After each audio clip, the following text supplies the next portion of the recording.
السلام علیکم dear friends, میں ڈاکٹر عنایت اور آج آپ لوگوں کے ساتھ ایک نئی ویڈیو کے ساتھ حاضر ہوئے ہیں۔ آج کی ویڈیو اسپیشلی ایک پرسنل ایکسپیرینس شیئر کر رہے ہیں آپ سے، اور امید ہے کہ یہ ایکسپیرینس آپ لوگوں کے ساتھ ہیلپ فل رہے گا۔ اچھا، ہوا کچھ یوں تھا کہ آج سے تقریباً کوئی 1.5 مہینہ پہلے میں او پی ڈی میں اپنے ایک پروفیسر کے ساتھ بیٹھا ہوا تھا۔ ہمارے وہ پروفیسر صاحب الٹرا ساؤنڈ بھی کرتے ہیں اور او پی ڈی میں پیشنٹس کو بھی چیک کرتے ہیں، تو میری یہ کوشش ہوتی ہے کہ مارننگ میں او پی ڈی میں جا کے سر کے ساتھ بیٹھوں اور الٹرا ساؤنڈ سیکھوں۔ تو آج سے کوئی 1.5 مہینہ پہلے ہمارے پاس ایک پیشنٹ آئی او پی ڈی میں اراؤنڈ 10 AM، اور اس نے آ کے سر کو یہ کمپلین کی کہ سر اسے فیل ہوتے کہ وہ پریگننٹ ہے نا، تو وہ الٹرا ساؤنڈ کروانا چاہتی ہے۔ تو سر نے جب اس کا الٹرا ساؤنڈ کیا تو سر کی فائنڈنگس کے مطابق وہ پریگننٹ ہے، اس میں فیٹس ہے، اس کے ووم میں یوٹرس میں فیٹس ہے۔ تو سر نے اس کو یورین ٹیسٹ اور دوسرے بلڈ ٹیسٹ CBC وغیرہ کروایا، تو یورین ٹیسٹ نیگیٹو تھا۔ جب یورین ٹیسٹ کی رپورٹ آئی تو وہ نیگیٹو تھا، لیکن according to ultrasound report and according to sir predictions اس کو وہ پریگننٹ تھی۔ اچھا، لیکن جو انٹرسٹنگ تھنگ اور فنی تھنگ یہ تھی کہ وہ سر کے پاس اس لیے آئی۔ اچھا، میں ادھر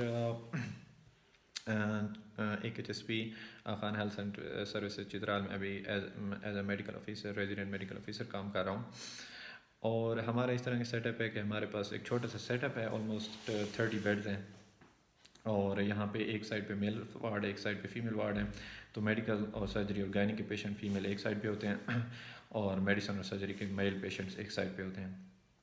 تو مطلب ایک چھوٹا سا کمبائنڈ سیٹ اپ ہے، کوئی سیپریٹ وارڈس نہیں ہیں۔ لیکن ہمارے پاس او پی ڈی میں 3 پروفیسر ہیں، سرجری کا پروفیسر ہے، میڈیکل کا اور گائنیکالوجی کا۔ اچھا، وہ پیشنٹ بظاہراً تو اس پیشنٹ کو جانا چاہیے تھا گائنیکالوجی ڈاکٹر کے پاس، کیونکہ یہ دس از ون آف گائنیکالوجیکل ایشو، لیکن وہ گائنیکالوجی ڈاکٹر کے پاس جانے کے بجائے ہمارے ڈاکٹر کے پاس آئی، سرجری کے ڈاکٹر کے پاس آئی، اور وہاں سے الٹرا ساؤنڈ کروایا، اور الٹرا ساؤنڈ کروانے کے بعد جب اسے کنفرم ہوا کہ وہ پریگننٹ ہے، تو فنی تھنگ یہ تھی کہ وہ کہنا چاہ رہی تھی کہ sir she wants to have an abortion, تو وہ ابورشن کروانا چاہ رہی تھی۔ اور ابورشن کروانے کے ذریعے میں وہ سر کے پاس اس لیے آئی تھی اور گائنیکالوجی کے ڈاکٹر کے پاس اس لیے نہیں گئی تھی کہ گائنیکالوجی کی ڈاکٹر ابورشنس کو ٹوٹلی ریفیوز کرتی ہے، اس نے کبھی کوئی ابورشن نہیں کی ہیں، جو کہ مورلی ایتھیکلی ہمارے لیگلی بھی ہمارے کنٹری میں الاؤ نہیں ہے، اور مورلی ایتھیکلی بھی یہ چیز نہیں اچھی ہے کہ ہم کوئی ابورشن وغیرہ کریں۔ تو وہ گائنیکالوجی ڈاکٹر کے پاس جانے کے بجائے ہمارے سر کے پاس آئیں، سرجری ڈاکٹر کے پاس، کہ وہ الٹرا ساؤنڈ بھی کریں اور اس کو ابورشن کے لیے ایڈمٹ بھی کریں۔ تو سر نے ریفیوز کر دیا۔ اچھا، جب سر نے اس نے کافی منتیں کی، لیکن سر نے اس کو ریفیوز کر دیا کہ وہ ابورشنس نہیں کر سکتے۔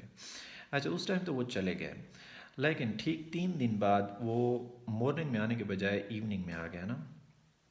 مارننگ میں اس طرح ہوتا ہے کہ ہمارے پروفیسرز آن ڈیوٹی ہوتے ہیں، وہ تقریباً 3 بجے تک 4 بجے تک او پی ڈی کرتے ہیں اور وارڈ والے پیشنٹ کو بھی مینیج کرتے ہیں، اور ایوننگ میں ہم ایم اوز ہوتے ہیں، ہم 3-4 ایم اوز ہیں، 5 ایم اوز ہیں، اور یہاں پہ ہم ایوننگ میں ڈیوٹی سنبھالتے ہیں، اور ایوننگ میں جو بھی پیشنٹس آتے ہیں تو ہم ان کو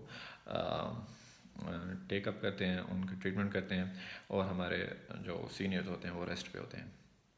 تو وہ ایوننگ میں، وہ جان بوجھ کے ایوننگ میں آ گئے کہ ایوننگ میں چونکہ سینئر ڈاکٹر نہیں ہوتے تو ہم جونیئر ڈاکٹر کو بولیں گے اور وہ ایڈمٹ کر دیں گے۔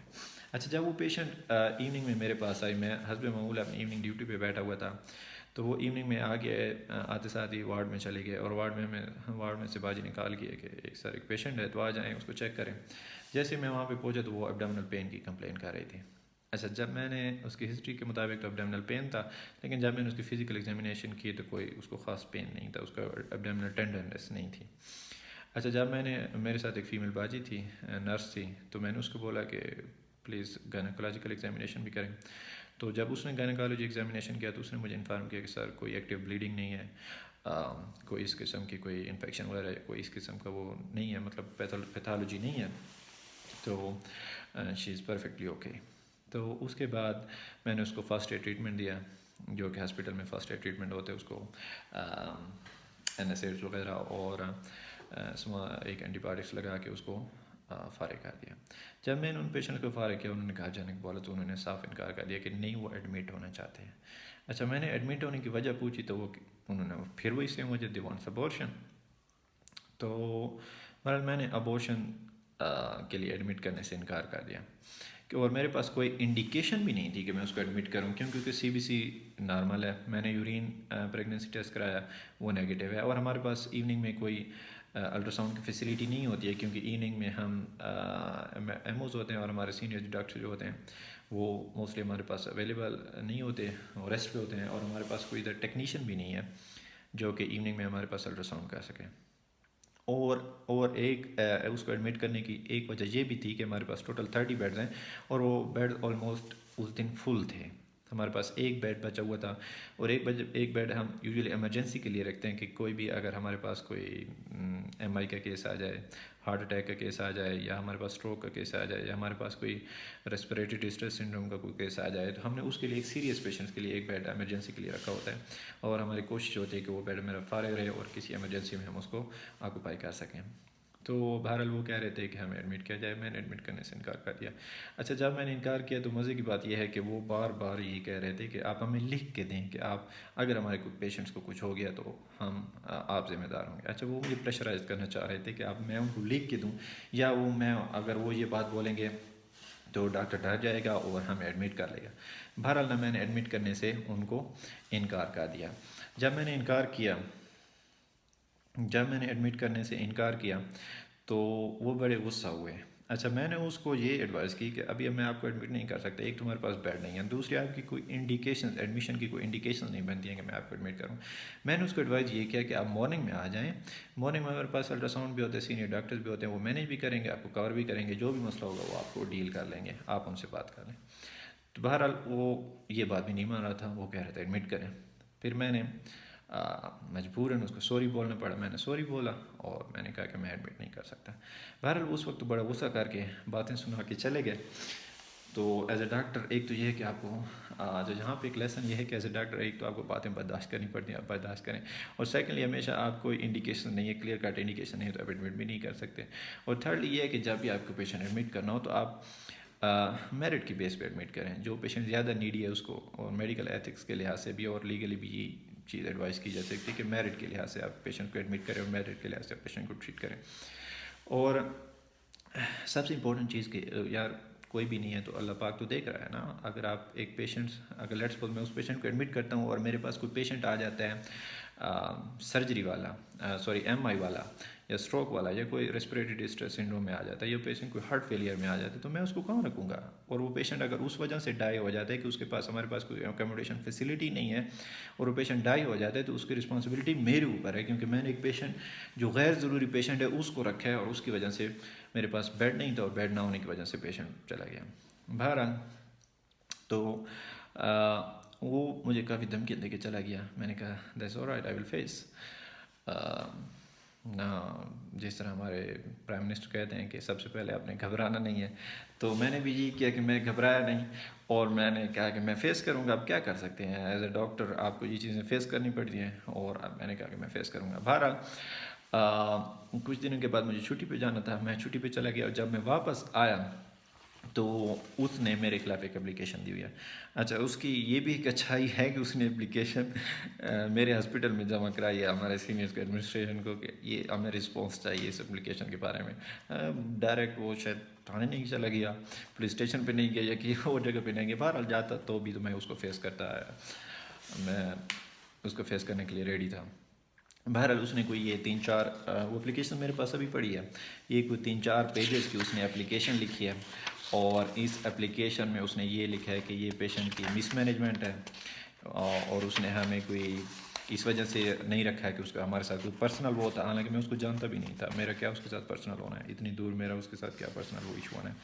اور اس نے یہ لکھا کہ پیشنٹ میرے سے اپولوجی کرے, مجھ سے معافی مانگے, مجھ سے مشروط معافی مانگے, تو میں اس پیشنٹ کو ٹھیک ہے, نہیں تو میں اس کے پاس آگے اس کے ساتھ جاؤں گا. بہرحال یہ ایک اپلیکیشن آئی ہوئی ہے جس کو میں فیس کروں گا, اور مجھے پتہ ہے کہ اس کو کیسے رسپانس کرنا ہے, کب رسپانس کرنا ہے, اور اس میں کیا چیز لکھنی ہے, کیونکہ میں نے اس کو جس طرح بھی ٹریٹ کیا وہ پرسنلی ریکارڈ میں بھی ہے, میں نے لکھ کے بھی رکھا تھا اس وقت جو اس نے باتیں کی تھی اور جو اس نے بولا تھا وہ میرے پاس ریکارڈ بھی ہے. اور اس کے علاوہ میں نے جو ٹریٹمنٹ بنتا تھا اس وقت کے مطابق میں نے وہ ٹریٹمنٹ بھی دیا, اور میرے پاس کوئی ایسی مس مینجمنٹ نہیں تھی اور کوئی ایسی انڈیکیشن نہیں تھی کہ میں اس کو ایڈمٹ کرتا اور اس کی وہ کرتا. بہرحال تو یہ چند ایک چیزیں ہیں ڈاکٹری میں یہ چیزیں آتی رہتی ہیں، یہ چیزیں بار بار آئیں گی. اگر آپ ڈاکٹرس کے پروفیشن میں جا رہے ہیں تو یہ چیزیں بار بار آئیں گی. اچھا، اس میں ڈاکٹرس کے لیے لرننگ کا کیا ہے؟ ڈاکٹرس کے لیے لرننگ یہ ہے کہ ایک تو آپ نے میرٹ کی بیس پہ کوئی بھی فیصلہ کرنا ہے، ہمیشہ میرٹ پہ، میڈیکلی، ایتھیکلی، لیگلی اور مورلی، ان ساری چیزوں کو سامنے رکھتے ہوئے آپ نے فیصلہ کرنا ہے. اچھا، ایک تو اس پیشنٹ کی کوئی انڈیکیشن نہیں بنتی، جب پیشنٹ کی انڈیکیشن نہیں بنتی تو آپ پیشنٹ کو ایڈمٹ نہ کریں. اور سیکنڈلی، کیونکہ آپ جب پیشنٹ کو ایڈمٹ کرتے ہیں تو ایک نیڈی پیشنٹ کی جگہ کو آپ کور کرتے ہیں، اور اس سے ہمارے پاس، جیسا کہ آپ کو پتہ ہے پاکستان میں ہاسپٹل میں برڈن بہت زیادہ ہوتا ہے، تو ہمارے پاس جو نیڈی پیشنٹ ہوتے ہیں ان کی ضروریات پوری نہیں ہوتی ہیں اور وہ بعض کا ڈیتھ بھی ہو جاتی ہے. تو ایک تو بات، ہمیشہ میرٹ کی بنیاد پہ فیصلے کریں. اور سیکنڈلی، پیشنٹس کے لیے لرننگ یہ ہے کہ ہمارے تمام ویور جو ہماری اس ویڈیو کو دیکھ رہے ہیں ان کے لیے لرننگ یہ ہے کہ جب بھی آپ ہاسپٹل میں جاتے ہیں تو کوئی بھی ڈاکٹر کبھی بھی یہ نہیں سوچتا کہ آپ امیر ہیں، غریب ہیں، آپ کسی اچھے گھرانے سے، آپ کسی برے گھرانے سے ہیں. یا ڈاکٹر یہ بھی نہیں سوچا، اگر ڈاکٹر کے پرسنلی بھی آپ کے ساتھ کوئی ایشو چل رہا ہے تو ڈاکٹر نے کبھی بھی، میڈیکل پروفیشن میں ڈاکٹر کی یہ کوشش نہیں ہوتی کہ پرسنلی ہے جب آپ اس کے پاس ٹریٹمنٹ کے لیے حاضر ہوئے ہیں تو ڈاکٹر آپ سے وہ بدلہ لے. ڈاکٹرز کی کبھی بھی کوئی ایسی وہ نہیں ہوتی، اور ڈاکٹرز کبھی بھی ہمیشہ میرٹ کی بنیاد پہ فیصلے کرتے ہیں اور ہمیشہ میرٹ کی بنیاد پہ دیکھتے ہیں کہ پیشنٹ کو کون سے پیشنٹ کو پہلی پرائیورٹی دی جائے، کون سے کو سیکنڈ پرائیورٹی دی جائے، اور کس پیشنٹ کو کس طرح ٹریٹ کیا جائے. تو کینڈی، جب بھی آپ ہاسپٹل میں جاتے ہیں تو تھوڑا پیشنس شو کیا کریں. ہماری بھی کچھ مجبوریاں ہوتی ہیں، ہم بھی ایک لمٹس ہوتی ہیں، ان لمٹس میں رہ کے کام کر رہے ہوتے ہیں. ہمارے ہر چیز فری نہیں ہوتی. بعض اوقات جب ہم گورنمنٹ سیٹل میں ہوتے ہیں تو ہمیں گورنمنٹ کو بھی، اپنے سینئرس کو بھی، ہر کسی کو جواب دینا ہوتا ہے. پھر جب ہم پرائیویٹ سیٹل میں ہوتے ہیں تو ہمارے اپنے سینئرز ہوتے ہیں، ہم وہاں پرائیویٹ سیٹل کے کچھ رولز اینڈ ریگولیشنز ہوتی ہیں، ان میں بندے کو رہ کے کام کرنا پڑتا ہے. We are not totally free to handle each and every thing, we have to work under rules and regulations. تو یہ چاند ایک چیز ہیں، جب آپ ہاسپٹل میں جائیں تو کائنڈلی ڈاکٹر سے کوآپریٹ کریں، اور ڈاکٹر جو آپ کو سجیسٹ کرتا ہے کائنڈلی اس کا مانیں. کیونکہ جب بھی ہم کسی کو کوئی سجیشن دیتے ہیں تو ہماری 100% یہ کوشش ہوتی ہے کہ ہم میرٹ کی بنیاد پہ اس کو سجیسٹ کریں، اور میرٹ بھی تاکہ وہ پیشنٹ کے لیے اچھا آؤٹ پٹ ہو. تو ہم نے کبھی امیر غریب میں فرق نہیں کیا. یہاں پہ مجھے ایک واقعہ یاد آ رہا ہے کہ میں ایک IGKPK کی ایک تقریر سن رہا تھا، اور وہ کہتے ہیں کہ جب بھی آپ کے پاس کوئی VIP شخص آئے تو آپ نے اس کو اچھے طریقے سے ڈیل کرنا ہے، اور جب بھی آپ کے پاس کوئی VVIP شخص آئے تو اس کے آپ نے بہت زیادہ پروٹوکول دینا ہے. تو کسی پولیس والے نے پوچھا کہ سر VVIP کون ہوتا ہے، اس کو ہم کیسے پہچانیں گے، وہ اس کا پروٹوکول کیسے دیں گے؟ تو اس نے بہت اچھی بات کی کہ جس کا سفارشی اللہ پاک ہوتا ہے نا، جس کا سفارشی اللہ پاک ہوتا ہے وہ VVIP شخص ہوتا ہے. کہ جب ایک غریب بندہ، بہت ہی زیادہ غریب بندہ، جب آپ کے پاس کوئی خدمت لے کے آتا ہے، آپ کے پاس کوئی عرض لے کے آتا ہے، تو اس کا سفارشی کوئی بھی نہیں ہوتا، اس کا سفارشی اللہ پاک ہوتا ہے، اللہ پاک دیکھ رہا ہوتا ہے. تو جب بھی ایسے پیشنٹس آپ کے پاس آئیں ایز اے ڈاکٹر، جب بھی ایسے پیشنٹس آپ کے پاس آئیں تو جو VVIP ہوتے ہیں، ٹھیک ہے، یہاں پہ میں وہ نہیں کہہ رہا کہ کسی میں VIP کو پروٹوکول دوں گا کسی غریب، لیکن VVIP سے میرا مقصد جو سب سے زیادہ غریب ہوتے ہیں، جن کے کوئی نہیں ہوتا، ان کا اللہ تو ہوتا ہے نا، اللہ تو دیکھ رہا ہوتا ہے نا. اللہ تو دیکھ رہا ہوتا ہے کہ آپ میرٹ کی بنیاد پہ فیصلے کر رہے ہیں، یا آپ اپنی چوائس کی بنیاد پہ فیصلے کر رہے ہیں، یا آپ اپنی وش کو سامنے رکھتے ہوئے فیصلے کر رہے ہیں. کیونکہ اللہ نے آپ کو ایک مقام دیا، ایک مرتبہ دیا ہے، اور ہر مقام کا، ہر مرتبے کا ایک رسپانسبلٹی ہوتی ہے. اس کے کچھ فرائض ہوتے ہیں، اس کی کچھ رسپانسبلٹیز ہوتی ہیں، اس کے کچھ حقوق ہوتے ہیں. تو اللہ پاک ان فرائض، ان حقوق کو دیکھتے ہوئے آپ سے اس رسپانسبلٹی، اس مرتبے کے بارے میں پوچھے گا، بروز قیامت پوچھے گا، اور وہ دیکھ بھی رہا ہے. اور اس دنیا میں بھی آپ کو اس کا صلہ دے گا، اور اس دنیا میں بھی جزا و سزا دے گا، اور آخرت میں بھی تو اس کی جزا و سزا ہے ہی صحیح. تو ایز اے ڈاکٹر ہم میرٹ کی بنیاد پہ فیصلے کرتے ہیں. ڈاکٹروں کو یہ چاہیے کہ ہمیشہ میرٹ کی بنیاد پہ فیصلے کریں. سب سے پہلے آپ نے گھبرانا نہیں ہے، اور ایز اے پیشنٹ پلیز گھبرانا نہیں ہے. آپ تھوڑی پیشنس شو کریں، آپ تھوڑے ہمارے ساتھ کوآپریٹ کیا کریں. ہماری یہ کوشش ہوتی ہے کہ آپ کے پیشنٹ کو اچھے سے ٹریٹمنٹ دیں. تو یہ ایک چھوٹا سا ایکسپیرینس تھا. آئی ہوپ کہ یہ ہمارے ڈاکٹرس کے لیے بھی یوزفل رہے گا، اور ہمارے پیشنٹس کے لیے بھی یوزفل رہے گا. Thank you very much for watching these videos. If you have any question or suggestion, please ask us in the comment section below. We'll try to come up with your answer, and see you next time with a new video. Till then, have a good time. Bye bye.